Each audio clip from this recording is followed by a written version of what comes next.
All right, let's bring in Chief Meteorologist Jeff Ranieri. I mean, you can obviously relate to everybody, like, enough is enough already. We just need a break at this point.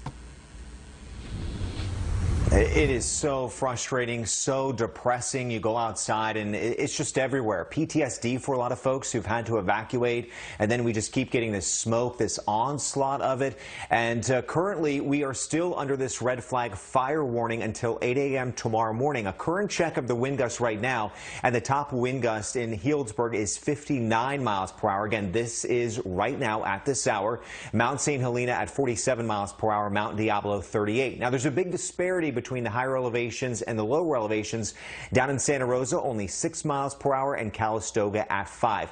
Based on the current wind forecast, the red flag fire warning may be allowed to expire a little bit earlier, as we expect the wind to move out of here by tomorrow morning.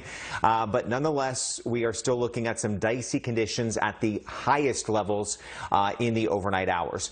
Let's take a look at the fires.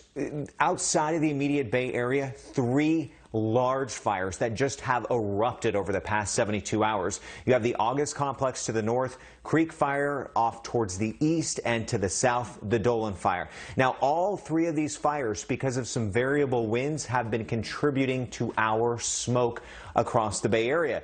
But the interesting thing that I know a lot of you have noticed, and this next graphic helps explain it, is we've seen the smoke, we saw the haze, but the air quality wasn't necessarily very unhealthy for us today. You could smell a little bit of it, but it really didn't smell as bad as it looked. And there's a main reason why. When we get these large fires that I just showed you, it sends these smoke plumes well up into the atmosphere. It can range anywhere from 2,000 to 20,000 feet high, depending on the fire.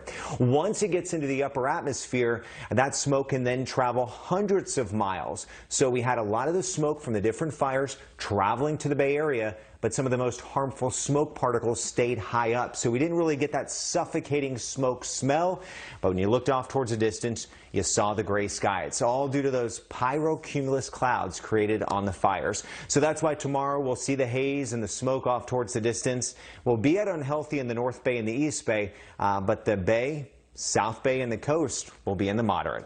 My forecast as we move through tomorrow morning starts a soft cool, a change here for us. Low 60s for the South Bay to the Tri-Valley, down to the 50s for San Francisco with some fog, and the North Bay at 59. Afternoon temperatures, our heat wave has started to break. Down to 92 in Concord, 89 San Jose, 86 in Palo Alto. My extended forecast in San Francisco, 60s are back Friday, Saturday, and Sunday. And for the inland valleys, also dropping it way down. Friday, Saturday, and Sunday, we are back in the 80s. One thing real fast you'll be happy about. My rain outlook into next week, maybe by Tuesday, Wednesday, and Thursday, could bring the most northern part of California maybe a ½ inch or more of rainfall. So some good news on that respect. We still need to wait till we get closer to that, but any kind of rain we can get in this state right now is going to be amazing. So maybe some rain next week north of us, but still help out. Yeah, fingers crossed. That'll be great. Thank you, Jeff.